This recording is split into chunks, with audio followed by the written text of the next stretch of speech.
Belajar materi pelajaran IPA kelas 8 dengan bab gerak benda dan makhluk hidup di lingkungan sekitar.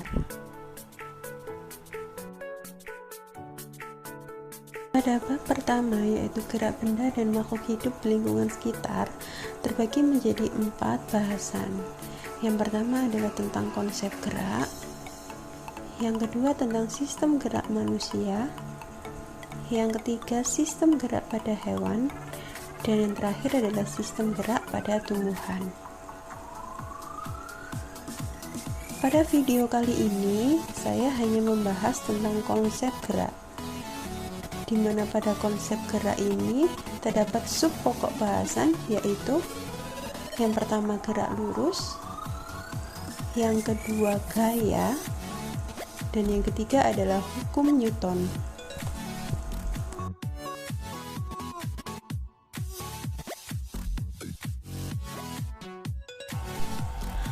Anak-anak, sebelum ke pembahasan yang lebih detail, saya ingin bertanya dulu kepada kalian.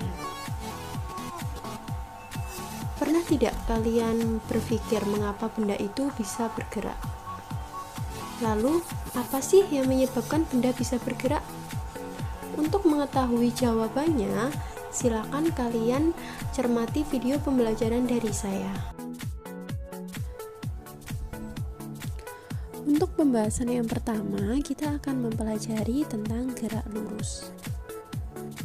Sebelum kalian mempelajari tentang gerak lurus, perhatikan gambar berikut. Di sini ada sebuah peta. Jika setiap hari Nisa berangkat dari rumah ke sekolah, kemudian Nisa kembali lagi ke rumah, maka berapa besar jarak dan perpindahan yang Nisa lakukan saat melakukan perjalanan dari rumah ke sekolah dan dari sekolah kembali ke rumah? Coba kalian hitung terlebih dahulu.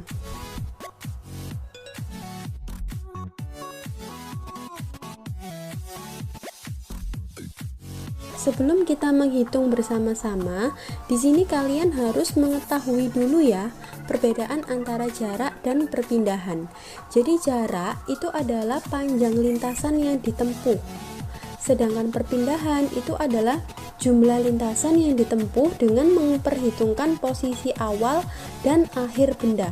Atau dengan kata lain, perpindahan itu merupakan jarak lurus resultan dari posisi awal sampai posisi akhir.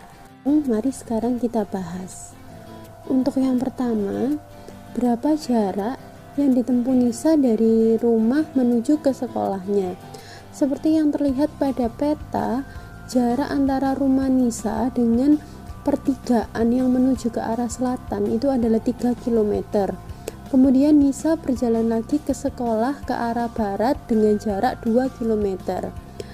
Itu berarti jarak yang ditempuh Nisa adalah 3 km ditambah 2 km, sama dengan 5 km. Nah, sekarang berapa perpindahan yang dilakukan oleh Nisa dari rumahnya menuju ke sekolah? Nah, jika kita lihat pada gambar, jarak yang ditempuh Nisa dari rumahnya menuju ke sekolah itu kan tegak lurus ya, jadi membentuk tegak lurus.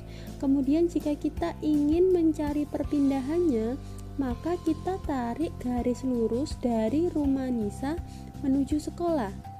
Sehingga pada peta tersebut akan tergambar sebuah segitiga siku-siku. Nah, untuk mencari perpindahannya, yaitu di sisi miringnya, maka kita menggunakan rumus Pythagoras. Sehingga jika dimasukkan dalam rumus Pythagoras, untuk menghitung perpindahannya adalah akar dari 3 kuadrat ditambah 2 kuadrat. 3 kuadrat sama dengan 9, sedangkan 2 kuadrat sama dengan 4. Jadi 9 ditambah 4 sama dengan akar dari 13.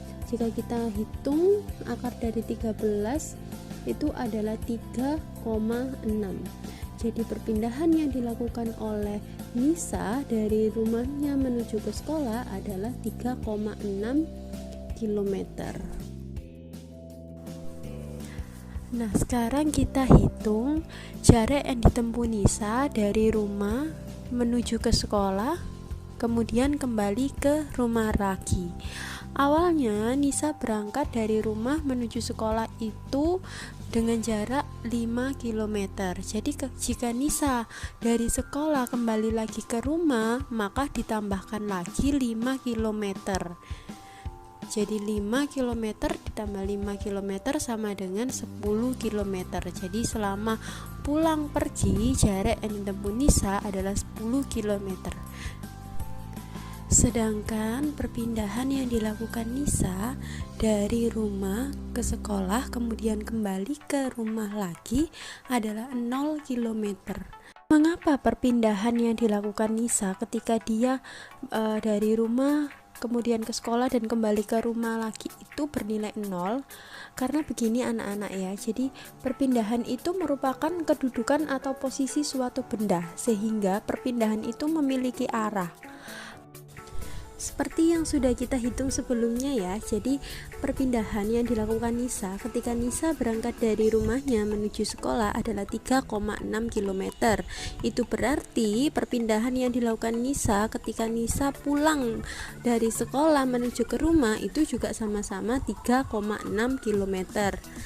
Akan tetapi saat Nisa pulang ke rumah, arahnya berlawanan dengan arah ketika dia berangkat sekolah. Nah, arah yang berlawanan dari arah semula ini akan bernilai negatif, sehingga perpindahannya adalah 3,6 km dikurangi 3,6 km, maka sama dengan 0 km. Perpindahan ini memiliki nilai dan arah ya anak-anak, sehingga perpindahan termasuk dalam besaran vektor.